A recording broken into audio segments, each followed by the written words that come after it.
The rain was falling on her mother's fresh grave when her husband said the words that would destroy him. "You're uneducated, Eleanor, just like she was. She was nothing, and so are you." His mistress laughed, his mother smiled, and Eleanor, kneeling in the mud at her own mother's funeral, said nothing, but her phone was recording. What none of them knew was this: the woman they were mocking as worthless had just inherited documents proving she owned 12% of the company where her husband worked. Documents her grandmother had hidden 60 years ago. Documents that would expose a fraud worth $47 million. Within 6 weeks, Eleanor would lose everything: her home, her money, her freedom. She would be arrested on false charges, betrayed by her own lawyer, and framed as a criminal by the man who had promised to love her. And then she would rise. This is the story of how a woman they called uneducated became the most powerful person in the room, how she turned their cruelty into evidence, how she transformed 60 years of silence into justice. But first, she had to survive the trap they were building around her. Lesson and value. Dear viewers, this story carries a powerful message.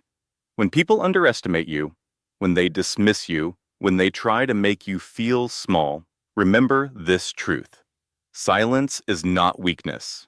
Sometimes silence is observation. Sometimes silence is preparation. And sometimes the quietest person in the room is the one keeping the best records.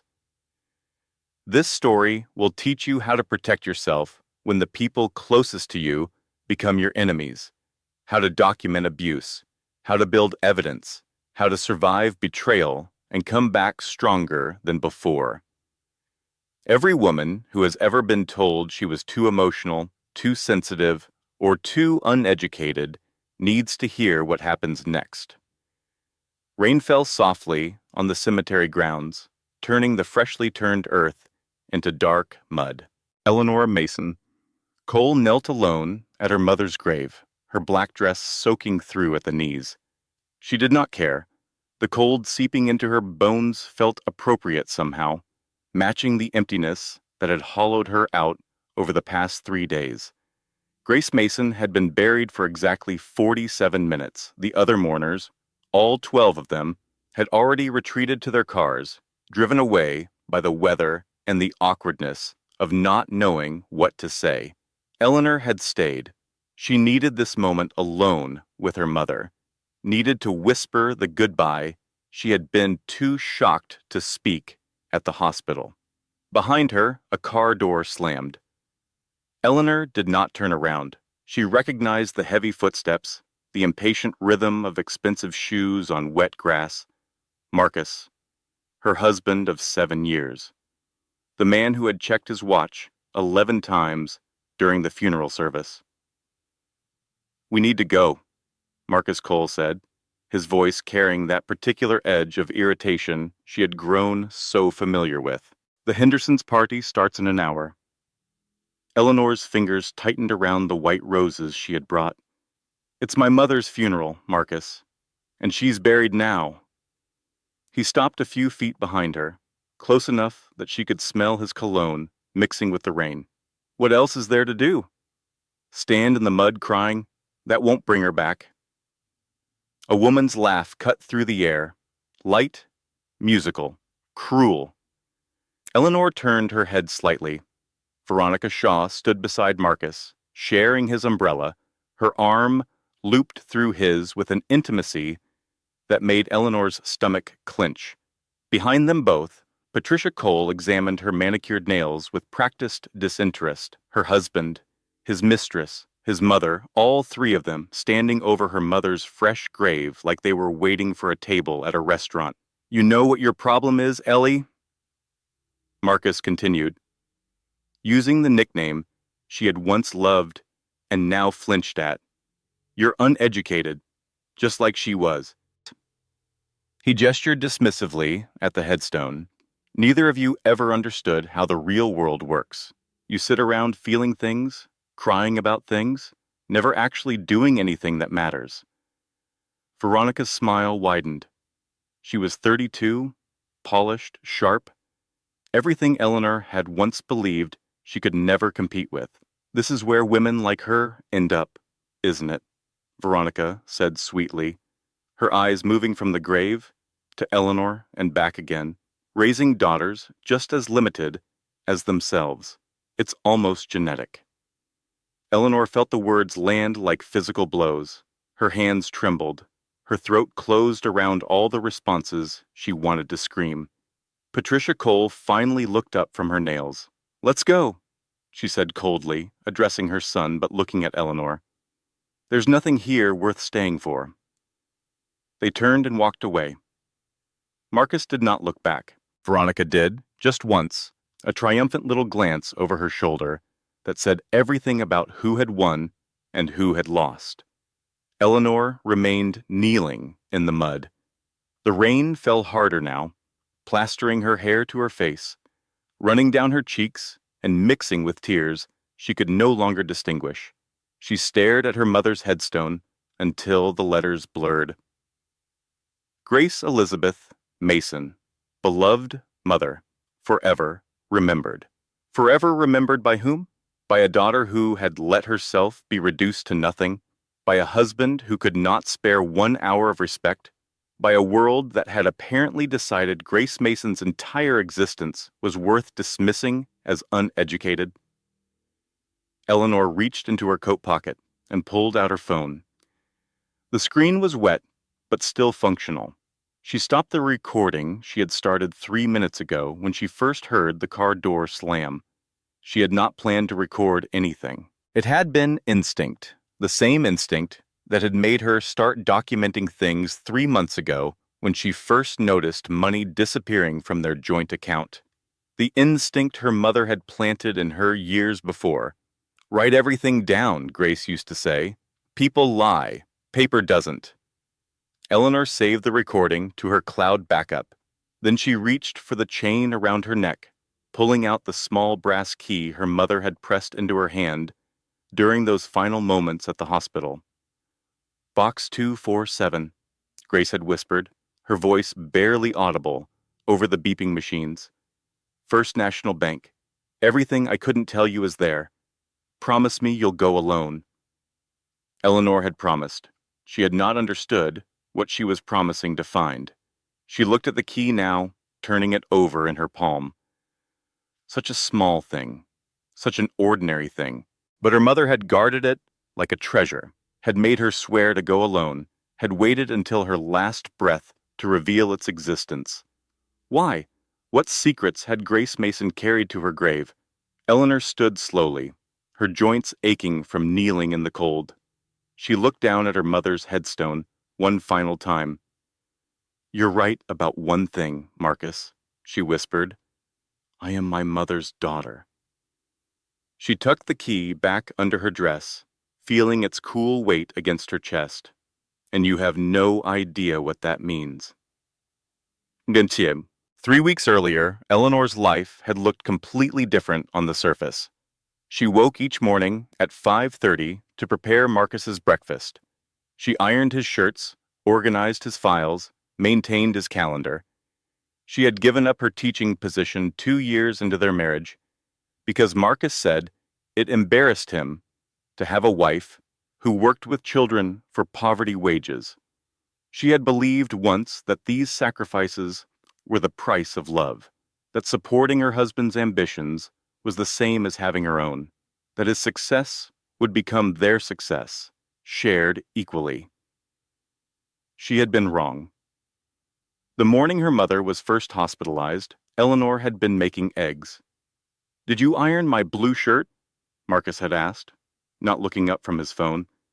"It's in your closet." "I also. And the Henderson file?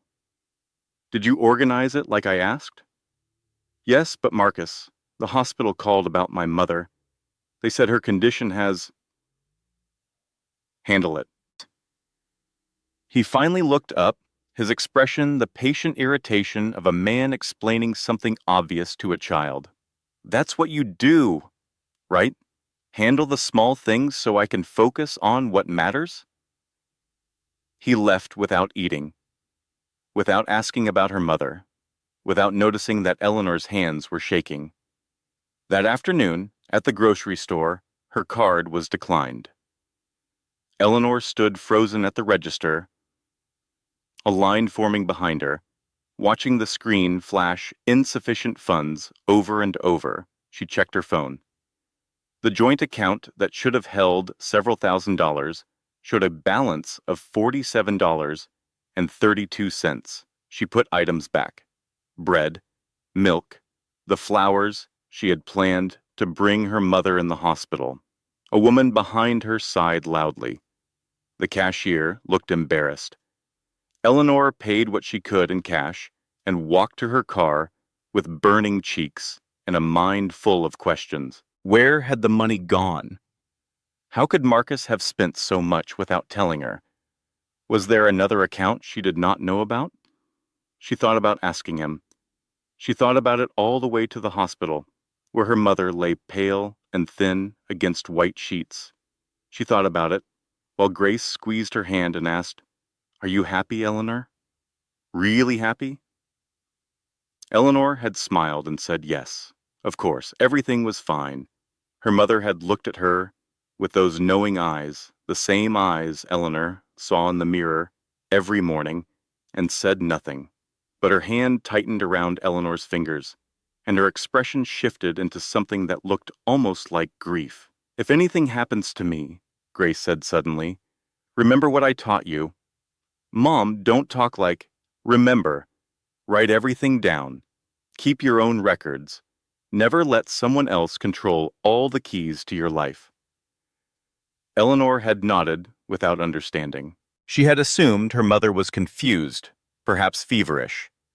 The doctors had warned that the illness was progressing quickly. She had not known then what she would learn 3 weeks later at her mother's grave. She had not known that those words were not confusion, but warning, not fever but truth, not rambling, but the most important advice Grace Mason had ever given her daughter. And she certainly had not known that within 2 months, those words would save her life. The First National Bank sat on a quiet corner of Main Street, its brick facade unchanged since 1942. Eleanor had driven past it thousands of times, without ever going inside. Her mother had kept an account here for years, but Eleanor had never asked why, had never wondered why Grace preferred this small, old-fashioned bank to the modern chains Marcus insisted on using. Now standing in the marble lobby, with the brass key clutched in her sweating palm, Eleanor understood that nothing about her mother's choices had ever been random. "Can I help you?" The woman behind the counter was middle-aged, professional, wearing a name tag that read Susan. "I need to access a safe deposit box. Number 247. Susan's eyebrows rose slightly. "That box has been held for quite some time. May I see your identification and the key?" Eleanor handed over both. Susan examined them carefully, typed something into her computer, then looked up with an expression Eleanor could not quite read. "Follow me, please." They descended a narrow staircase to the basement level. The vault room was cool and silent, lined floor to ceiling with metal boxes of various sizes. Susan led Eleanor to a corner where the oldest boxes were kept, their brass fixtures dulled by time. "Box 247, Susan said, sliding a master key into one lock while Eleanor inserted her key into the other. "This box was opened in 1963. The rental has been paid in full through 2040. Your mother was very thorough." Paid through 2040. Her mother, who had lived frugally, who had worn the same winter coat for 15 years, who had refused to let Eleanor buy her a new television. Her mother had paid 60 years of rental fees in advance for a safe deposit box Eleanor never knew existed. Why? Susan stepped back. "Take as long as you need. Press the button by the door when you're finished." The vault door closed with a heavy click. Eleanor was alone. She pulled the box from its slot and carried it to the small table in the center of the room. Her hands were shaking again, the way they had been shaking for weeks now. She lifted the lid. Inside lay a stack of documents. Yellowed paper, faded ink, official stamps, and signatures from another era. On top of everything sat a handwritten letter, her mother's familiar script, covering both sides of the page. Eleanor picked up the letter first. My dearest Eleanor, if you are reading this, then I am gone, and I am sorry. Sorry that I could not tell you sooner. Sorry that I was afraid. Sorry that I let fear steal your birthright for so long. Your grandmother was not just a secretary at Sterling and Associates. She was one of the original founders. In 1962, her male partners pushed her out. They forged signatures, falsified records, and stole her stake in the company she had helped build. They told her that no one would believe a woman. They were right then, but Martha Ellis was smarter than they knew. She kept copies of everything, certified documents, witness statements, proof of the fraud they committed against her. These documents prove that 12% of Sterling and Associates belongs to our family, to you. I spent my whole life too scared to fight, too afraid of powerful men and their powerful lawyers, too worried about what they might do to us if we tried to claim what was ours. But you are stronger than I ever was, Eleanor. I see it in you, even when you cannot see it yourself. Do not let them win twice. Do not let them erase another generation of Ellis women. The truth is in this box. Your grandmother's courage is in this box. Your inheritance is in this box. Take it, use it, fight. All my love, always. Mom. Eleanor read the letter 3 times before she could breathe properly. Her hands no longer shook. They had gone completely still, the way a person's body goes still when processing information too large to comprehend all at once. Sterling and Associates. The real estate development company that had dominated the regional market for 6 decades. The company whose logo appeared on buildings throughout the city. The company where Marcus Cole had worked for 12 years, where he had clawed his way up to vice president of operations, where he had built his entire identity and self-worth. Her husband worked for a company her grandmother had founded. Her husband's success was built on stolen shares that belonged to her family. Eleanor set down the letter and began examining the other documents. Stock certificates from 1962, bearing her grandmother's name in elegant cursive, original incorporation papers showing Martha Ellis as a founding partner alongside 3 men whose names Eleanor did not recognize, a ledger documenting the forced buyout, showing that Martha had been paid pennies on the dollar for shares worth fortunes, and something else, something that made Eleanor's breath catch in her throat. A separate envelope, thicker than the others, marked with her grandmother's handwriting, in case they destroy the first set. Eleanor opened it with trembling fingers. Inside were certified copies of everything, notarized witness statements, photographs of original documents, a paper trail so complete, so meticulously preserved, that even 60 years of denial could not erase it. Martha Ellis had known they would try to destroy the evidence. She had prepared for it. She had trusted no one and assumed the worst and built her case piece by piece in the shadows, waiting for someone brave enough to use it. That someone was supposed to be Eleanor's mother. Grace had not been brave enough. Now it was Eleanor's turn. She sat in that cold vault for over an hour, reading and rereading, photographing everything with her phone, building a mental map of the fraud that had shaped 3 generations of her family. When she finally emerged, her eyes were dry, and her jaw was set, and her mind was racing with possibilities she had never imagined. 12% of Sterling and Associates. In today's dollars, that stake would be worth millions. But more than that, more than money, more than revenge, more than anything else, those documents represented something Eleanor had lost so gradually she had not noticed its absence. Power. The power to make her own choices. The power to protect herself. The power to stop being the quiet, uneducated wife everyone had decided she was. Eleanor walked out of the bank and into the afternoon sunlight. She looked at the key still clutched in her hand, then tucked it back under her dress, where it had lived since her mother's final moments. "Thank you, Mom," she whispered. "Thank you, Grandma."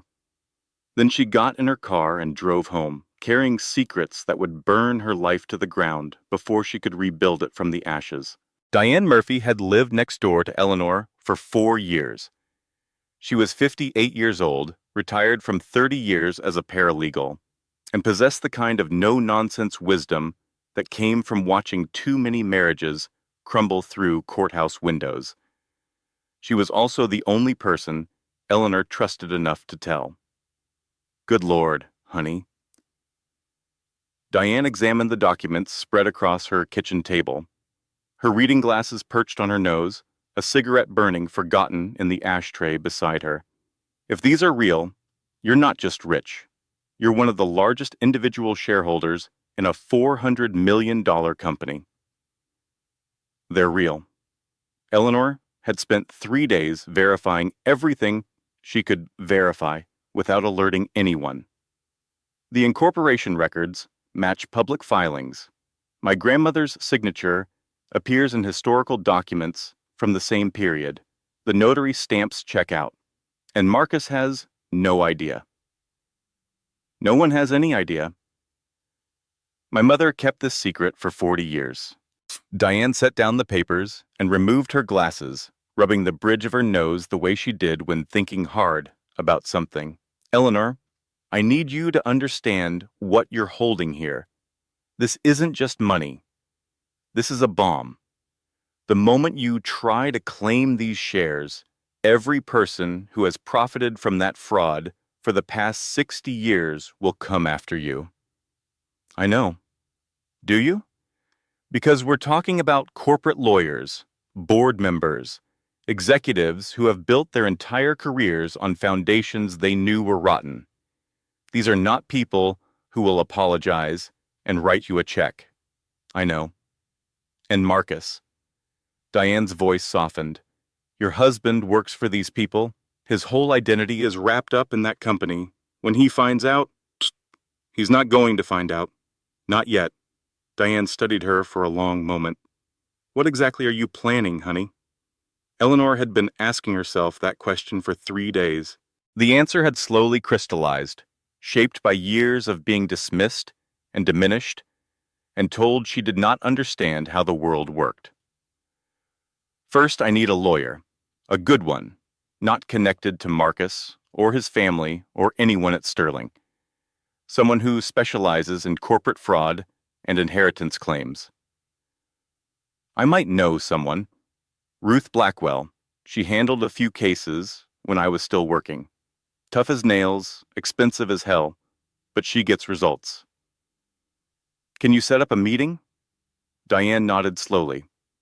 "I can, but Eleanor, there's something else you need to do first. Something more important than lawyers or documents or any of this." "What?" "You need to prepare to leave him. Not someday. Not when this is resolved. Now, before he knows anything is wrong." Eleanor felt her chest tighten. "I can't just... Listen to me." Diane leaned forward, her voice dropping to the urgent whisper of someone sharing survival secrets. "I've seen this movie before, honey. Too many times. Men, like Marcus, do not lose gracefully. The moment he suspects you have any power at all, he will move to destroy you. He will empty the accounts, cancel the credit cards, change the locks. He will make you choose between fighting for your inheritance and having a roof over your head. He already controls all the money. He already makes you feel small every single day. You think a man like that is going to let you walk away with millions of dollars? With the proof that his whole career is built on stolen ground? Eleanor wanted to argue. She wanted to believe that Marcus, for all his faults, would never actively harm her. But she thought about the money disappearing from their account. She thought about Veronica's arm looped through his at the cemetery. She thought about the bruise still fading on her arm from where he had grabbed her last week when she questioned a credit card charge. What do I do? Diane's expression was grim but steady. First rule of getting out: document everything. Photographs of your belongings, copies of all financial records you can access. Write down every conversation where he threatens or demeans you. Dates, times, exact words. I've already started doing that. Good. Second rule: tell no one you don't absolutely trust. Not friends, not family, nobody. The more people who know, the more chances someone accidentally tells Marcus.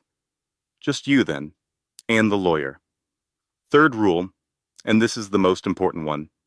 Diane reached across the table and gripped Eleanor's hand. Pack an exit bag.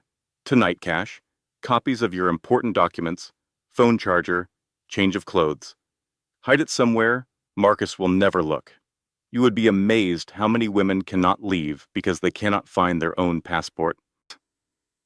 Eleanor nodded, her mind already racing through hiding spots, calculating how much cash she could withdraw without triggering alerts, remembering where she had last seen her birth certificate. I can do this. I know you can, honey. Diane squeezed her hand once more, then released it. Your mama raised you stronger than you realize. And from what you've told me about your grandma, stubborn runs in the family. For the first time in weeks, Eleanor almost smiled. Oh, Mom. Ruth Blackwell's office occupied the top floor of a converted Victorian house on the professional side of downtown. The waiting room was decorated with photographs of court victories and framed newspaper articles about landmark cases. Everything about the space said competence, confidence, and considerable billing rates. Eleanor sat across from Ruth herself, a woman in her 50s with silver-streaked hair and the assessing gaze of someone who had seen every type of human behavior and remained unshocked by all of it. These appear authentic, Ruth said, turning pages with practiced efficiency. Your grandmother, Martha Ellis, was indeed a founding partner of Sterling and Associates. The records show she signed over her shares in 1962 for what amounts to approximately $8,000 in today's money. Shares worth millions. Worth approximately $47 million at current valuation, according to my initial estimate. Ruth set down the documents and folded her hands. Mrs. Cole, I need to be direct with you. This case is potentially significant. It is also potentially dangerous. Dangerous how? Fraud claims of this magnitude don't get settled quietly. The moment you file anything, everyone at Sterling and Associates will know. Board members, executives, shareholders who may have unknowingly benefited from illegitimate dividends for decades. These people will hire lawyers whose only job is to destroy your credibility and make these documents disappear. The documents are certified, notarized.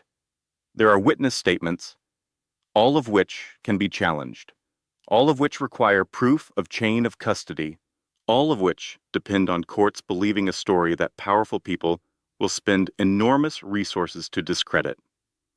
Ruth paused, and that's assuming we're only dealing with civil liability. If we can prove the fraud was ongoing, that every SEC filing for 60 years contained materially false information about share ownership, this could become a criminal matter. Eleanor felt dizzy. Criminal? Securities fraud has no statute of limitations when it involves continuous misrepresentation. Someone at Sterling has been signing documents for 6 decades claiming those shares were legitimately purchased. If we can prove they knew that claim was false. Ruth shrugged. People go to prison for less. I don't want anyone in prison. I just want what belongs to my family. I understand. But your opponents may not see it that way. To them, you won't be a victim seeking justice. You'll be a threat to everything they've built. Ruth leaned forward. There's something else you should consider. Your husband works at Sterling, high level. His career, his reputation, his entire sense of self is tied to that company. When this becomes public, he'll see me as the enemy. He may already see you as something less than an equal partner. Men who hide money from their wives, who control every financial decision, who bring their mistresses to their mother-in-law's funeral. Ruth's eyes were steady. Those men do not respond well to their wives suddenly having power. Eleanor thought about the exit bag hidden in the back of Diane's garage. She thought about the recordings on her phone, the screenshots of bank transfers, the meticulous documentation she had been building for weeks. What do you recommend? 2 options. First, we could approach the Sterling board directly. Present yourself as an interested party with historical claims. Feel them out. See if there's appetite for a quiet settlement. This is faster but riskier. They might bury evidence before we can subpoena it. And the second option? We build our case slowly and thoroughly, gather more documentation, trace the fraud through public records. When we have everything we need, we file simultaneously with the SEC and civil court. No warning, no negotiation, just overwhelming force. How long would that take? 6 months, minimum, possibly years. Eleanor closed her eyes. Years of living with Marcus, years of pretending, years of watching Veronica's triumphant smiles and Patricia's casual cruelties and telling herself it was temporary, it would all be worth it eventually. I don't think I have years. Ruth nodded slowly. Then we should discuss moving faster. But Mrs. Cole, I need you to understand something. The faster we move, the more exposed you'll be. You won't have time to build financial independence, establish separate residence, create the safety net that divorcing women need when their husbands turn hostile. What if I already have nowhere safe to go? Then we make sure you do. I have connections with domestic violence organizations, emergency housing services, legal aid groups who specialize in protective orders. Ruth's voice was gentler now. You wouldn't be the first woman sitting in that chair whose inheritance case was also an escape plan. And you wouldn't be the first whose husband tried to stop her. Eleanor thought about all the times Marcus had told her she was nothing. All the times she had believed him.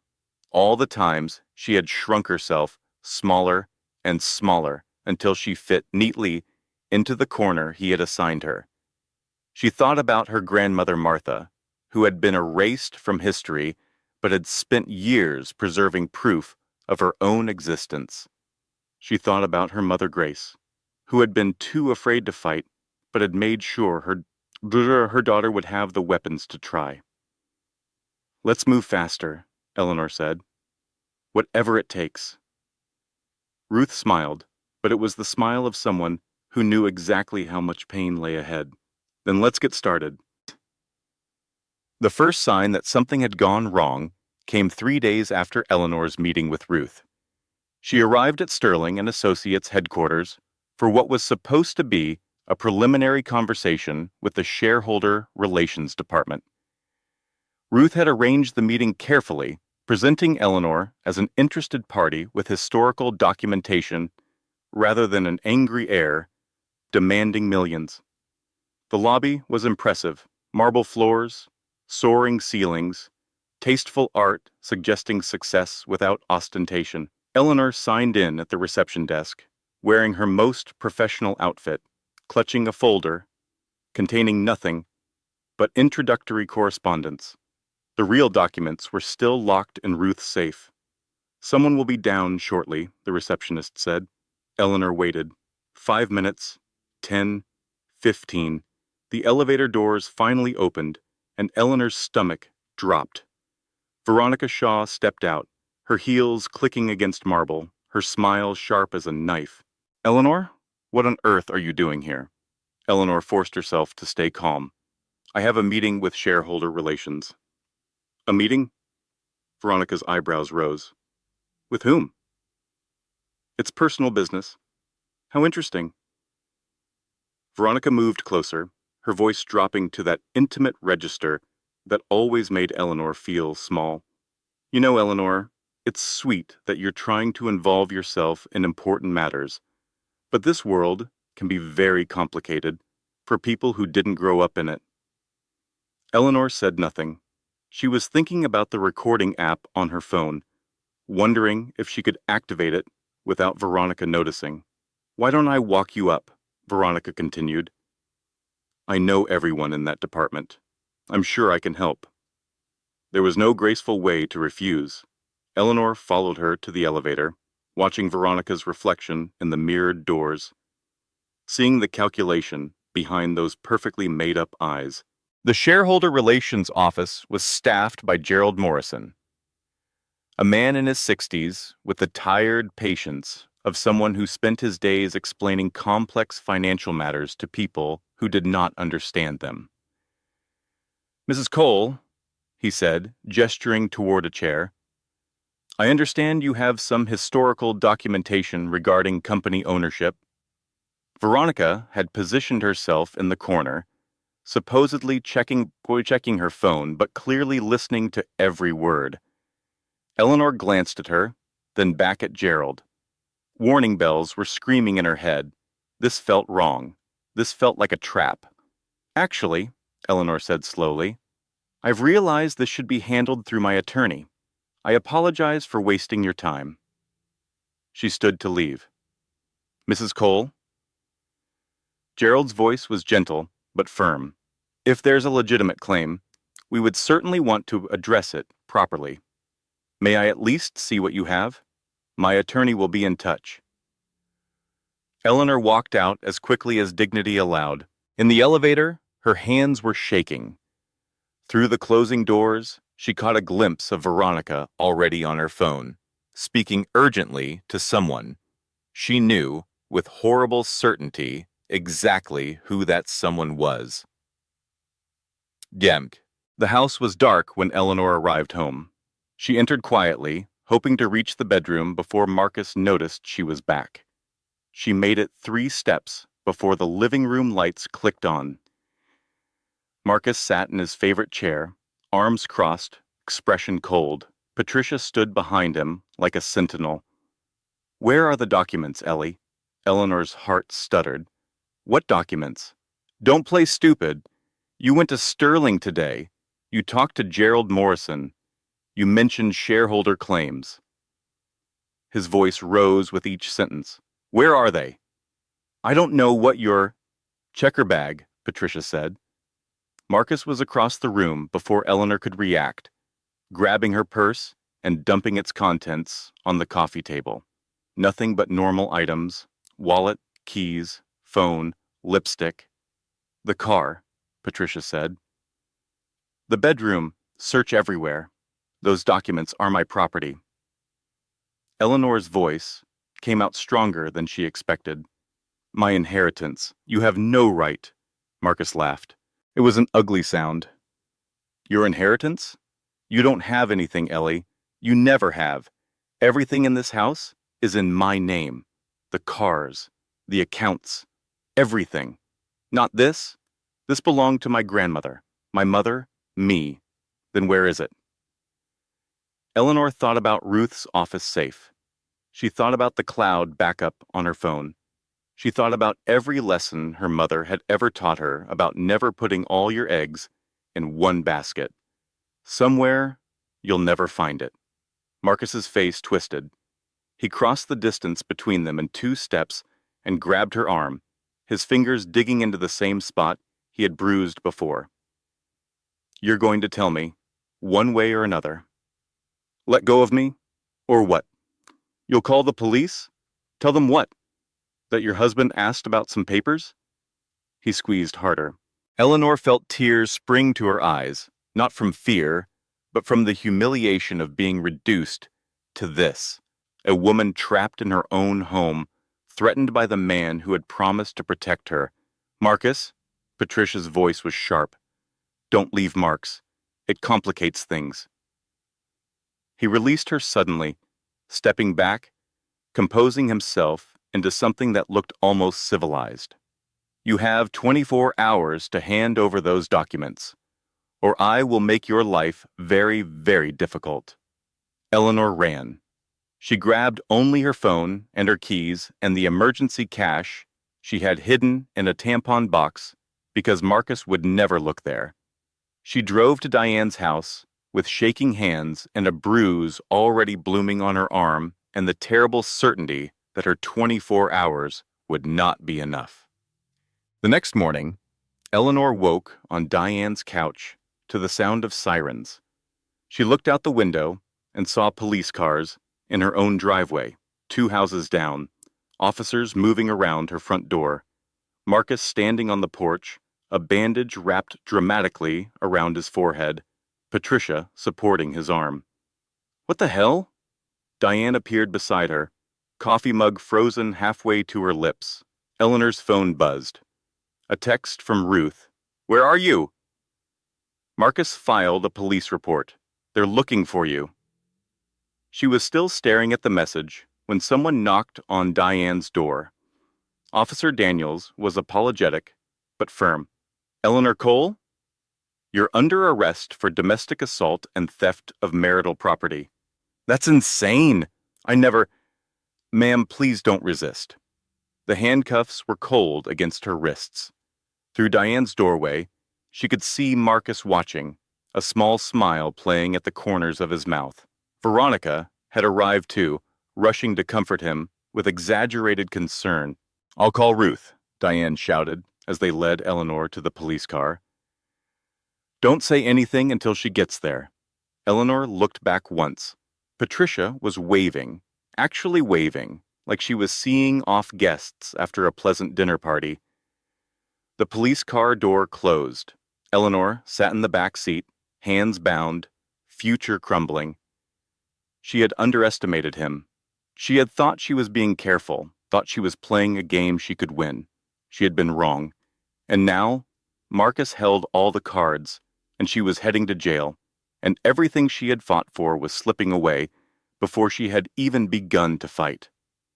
The county jail smelled like despair, industrial disinfectant, unwashed bodies, the particular staleness of hope that had long since expired.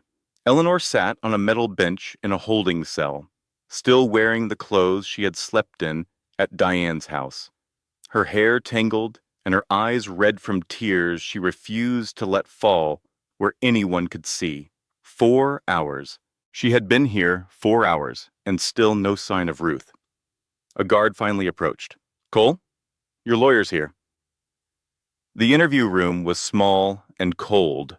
Ruth Blackwell sat on the other side of a scratched plastic table, her usual composure visibly strained. They moved fast, Ruth said, without preamble. Faster than I've ever seen in a case like this. Someone has serious connections. Can you get me out? Bail hearing is tomorrow. But Eleanor, there's more. Ruth opened a folder. Marcus filed an emergency motion this morning. He's claiming you're mentally unstable, that you've been making wild accusations about corporate ownership, that you attacked him when he tried to help you see reason. That's a lie. He grabbed me. I believe you, but he has a hospital report showing a head injury. He has a statement from a psychiatrist, someone his mother knows, claiming you showed signs of delusional thinking at a family dinner. I've never even met a psychiatrist. I know. It's fabricated, but the fabrications take time to disprove, and in the meantime, Ruth hesitated. He's also cleaned out every account, and he's started divorce proceedings. He's asking for the house, his house, both cars, and he's trying to have any alleged inheritance documents declared marital property. Eleanor felt the world tilt sideways. He can't do that. Those documents belong to my mother, my grandmother. They're mine. If he convinces a judge that you're unstable, that your judgment on property matters cannot be trusted, then your claims to those documents become questionable. It's a strategy, a cruel one, but effective.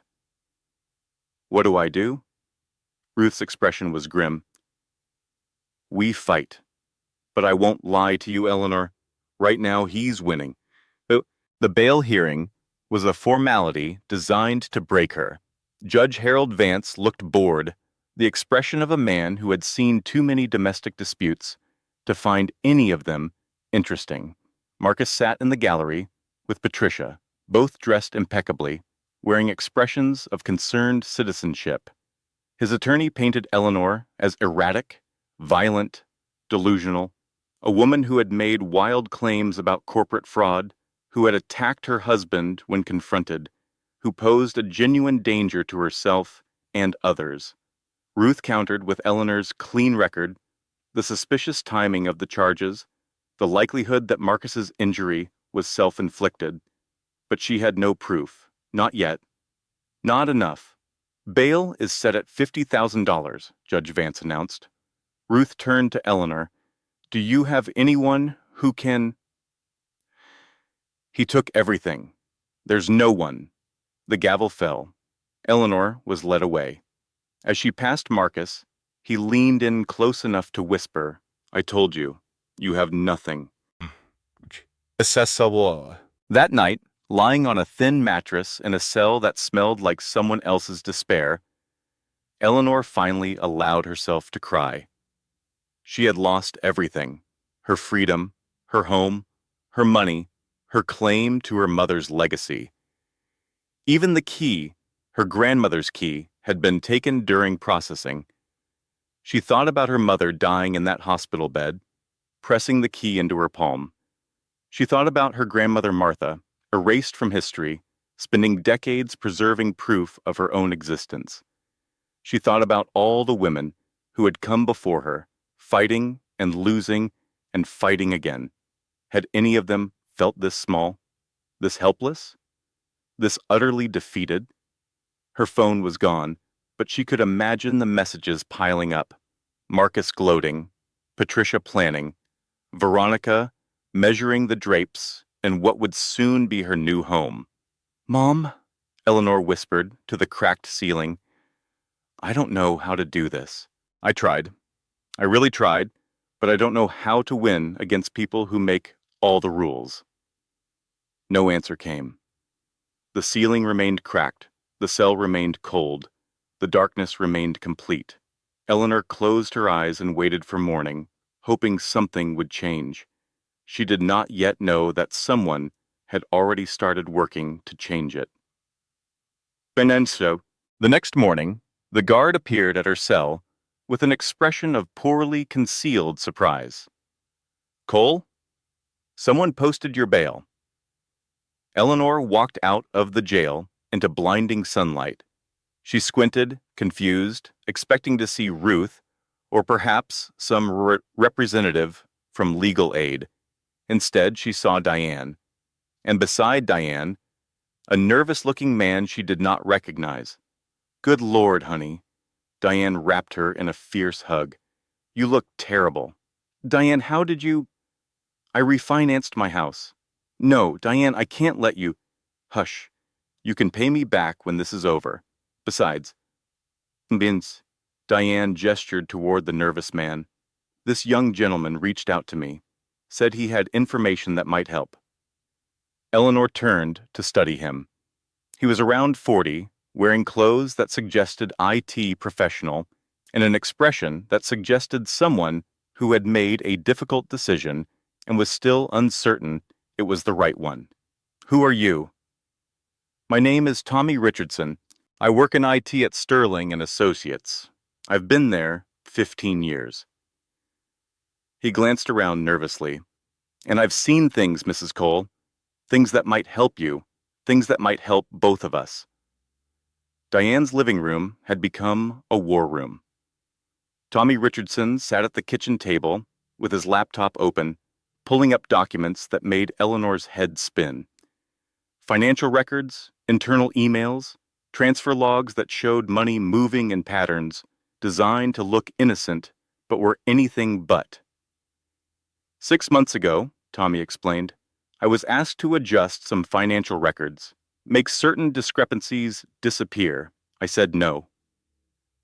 He paused.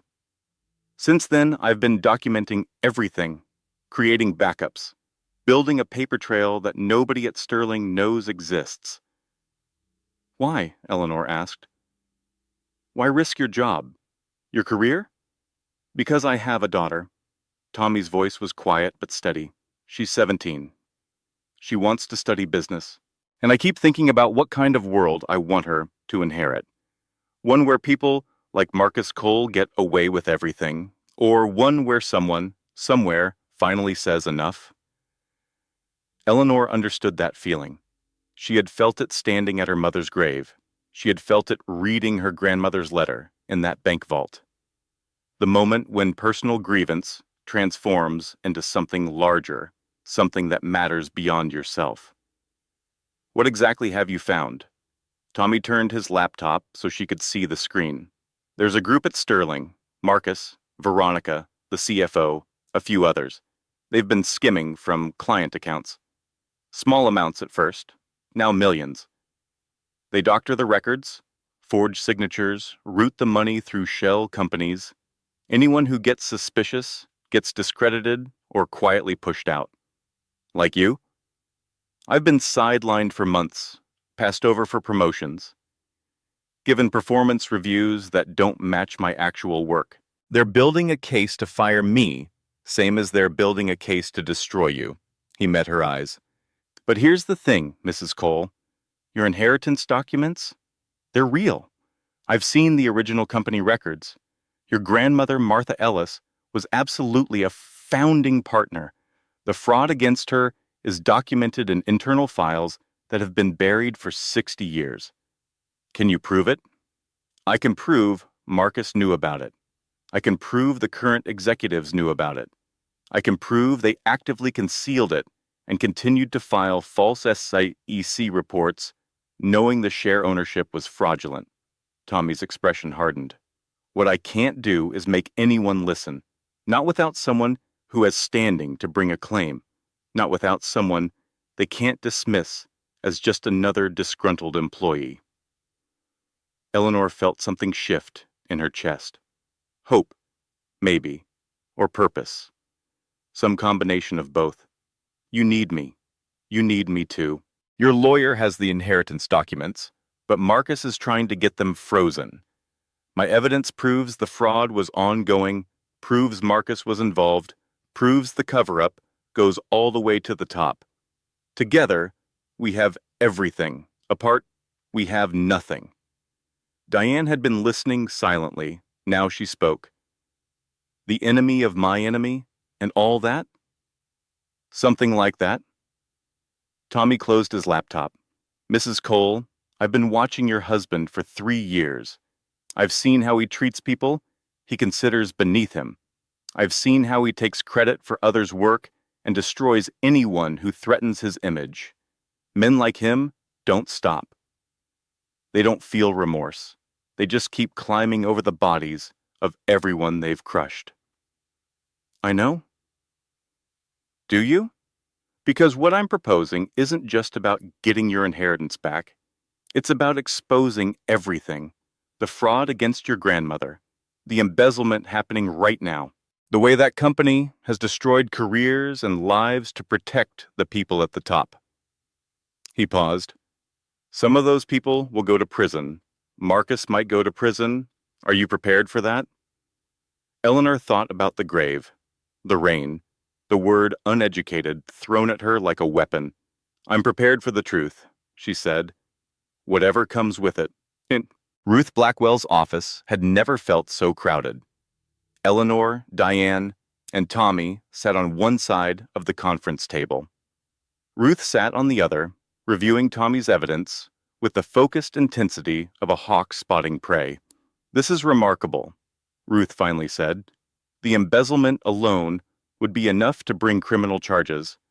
Combined with Eleanor's inheritance documents and the proof of ongoing SEC fraud, She shook her head slowly. We're talking about taking down one of the most established companies in the region. How do we do it? Eleanor asked. Carefully, methodically. We need to secure all the evidence first. Make copies, establish chain of custody, then we file simultaneously civil claims and criminal referrals at the same time. No warning, no negotiation period. We hit them with everything at once before they have time to destroy anything. How long? If we move aggressively, 6 weeks, maybe less if we can accelerate some of the verification procedures. 6 weeks. 42 days of pretending everything was normal while building the case that would destroy her husband's career and possibly send him to prison. 42 days of looking over her shoulder, waiting for Marcus to make his next move. There's something else, Ruth said carefully. Something you should know before we proceed. Eleanor braced herself. What? The domestic violence charges Marcus filed against you? I've been investigating them. The hospital report for his head injury lists a timestamp that doesn't match his story. According to the emergency room records, Marcus was treated at 10:47 p.m. According to the police report, you allegedly attacked him at approximately 9:30. So his injury happened after I left. His injury happened over an hour after he claims you caused it. Either he's lying about when you attacked him, or he did it to himself. Eleanor felt sick. He hurt himself to frame me. I believe so, and I think I can prove it. Ruth pulled out another document. I have video footage from a gas station camera near your house. It shows Marcus leaving in his car at 10:15 p.m. alone, driving toward the hospital. His head is clearly unbandaged, no visible injury. So he drove himself to the hospital, hurt himself somehow, and then reported that I did it. That's my theory. It's not conclusive, but it's enough to raise serious doubt about his credibility. Combined with the financial fraud evidence, we can paint a picture of a man who lies systematically and destroys anyone who threatens his control. Eleanor thought about all the years she had believed his version of reality, all the times she had doubted her own perceptions because he seemed so certain and she seemed so confused, all the moments when she had wondered if she really was too emotional, too uneducated, too much. He's been doing this to me since the beginning, hasn't he? Making me doubt myself, making me think I was the problem. It's a pattern, Ruth said gently. It's what abusers do. They rewrite reality until their victims can't trust their own minds. Well, Eleanor's voice came out steadier than she expected. I'm done being rewritten. 6 weeks became 4 when Tommy discovered that Marcus was planning to leave the country, a business trip to Singapore, supposedly. But the itinerary Tommy found on the company's servers showed a one-way ticket and a suspiciously large wire transfer to an offshore account. He's running, Tommy said during their evening strategy session at Diane's house. He knows something is coming. He's going to disappear before anyone can stop him. When does he leave? 11 days. Ruth recalculated everything. We can be ready in 10 if we cut some corners. It's risky. Some of the verification won't be complete. But if we wait... He escapes, Eleanor finished. And everything we've worked for means nothing. There's another option. Ruth hesitated. We could try to get him to incriminate himself on record, something that would give us grounds for an emergency injunction, prevent him from leaving the country. How? You call him. Tell him you've given up. Tell him you'll sign whatever he wants. Give him the documents. Do anything he asks. Make him think he's won. Eleanor felt cold. You want me to talk to him? After everything? I want you to get him on tape, admitting his plans. If he mentions the offshore accounts, the flight, the fraud, Anything we can take to a judge. Ruth leaned forward. It might be the only way to stop him before it's too late. That night, Eleanor sat in Diane's kitchen with her phone in her hand and her heart in her throat. The recording app was active. Ruth was listening through an earpiece. Diane held her hand under the table. She dialed. Marcus answered on the third ring. Ellie? His voice was cautious. Where are you? I give up. Eleanor made her voice shake, which was not difficult. You win, Marcus. I'll sign whatever you want. Just please, please let me come home. A pause. She could almost hear him calculating. What about the documents? I'll tell you where they are. Everything. I just want this to be over. I just want my life back. And the charges against you? The divorce? I'll agree to whatever terms you want. I won't fight. I won't cause problems. I'll be the quiet, cooperative wife you always wanted. She let tears enter her voice. Please, Marcus. I'm so tired of fighting. Another pause, longer this time. Then Marcus laughed. It was the laugh of a man who had won and knew it. Come to the house tomorrow, alone. We'll talk. Thank you. Thank you, Marcus. I promise I'll... And Ellie? His voice hardened slightly. If you're lying, if this is some kind of trick, I will make sure you never see daylight again. I have friends in this city. Powerful friends.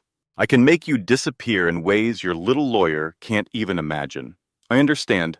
I'll be there tomorrow. She ended the call, looked at Diane and Ruth. Did we get enough? Ruth was already replaying the recording. The threat at the end is good. The admission that he expects you to sign over documents is good. But we need more. We need him talking about the fraud directly. Then, I'll get more tomorrow. Diane shook her head. Honey, you can't actually go to that house alone. He's dangerous. I won't be alone. Eleanor's mind was racing. Veronica will be there. She's always there now. And if I can get both of them talking, get them competing to prove how much they've won. Ruth nodded slowly. Narcissists love to gloat. If you can make them feel safe enough, powerful enough, they might say things they'd never admit otherwise. Then that's what I'll do. Eleanor looked at her phone, at the recording still saved in her cloud backup. I've spent 7 years being underestimated. Let's see how that works out for them. The next evening, Eleanor walked into her former home, carrying nothing but her phone and her determination. Marcus was waiting in the living room. Veronica sat beside him on the couch, her smile triumphant, her hand resting possessively on his thigh. Patricia occupied the armchair by the window, watching with the satisfied expression of a chess player who has just called checkmate. You came, Marcus said. I wasn't sure you would.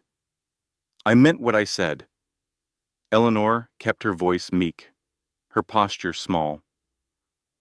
I'm tired of fighting. I just want this to be over. The documents? At my lawyer's office. I'll sign whatever authorizations you need to retrieve them. Marcus exchanged glances with Veronica. Something passed between them, some shared amusement at Eleanor's defeat. Good, Marcus said. Very good. I knew you'd come around eventually. You always were better at following than leading. What did I tell you? Veronica laughed. Uneducated? Eleanor forced herself not to react. The recording app was running. Every word was being captured. There's just one thing I don't understand, Eleanor said, making her voice small and confused. The documents. The ones about my grandmother. Were they real? Was she really part of Sterling? Marcus's expression flickered. Does it matter? I guess not. I spent so much time believing I might be worth something, that my family might have meant something. She let tears form in her eyes. It was stupid.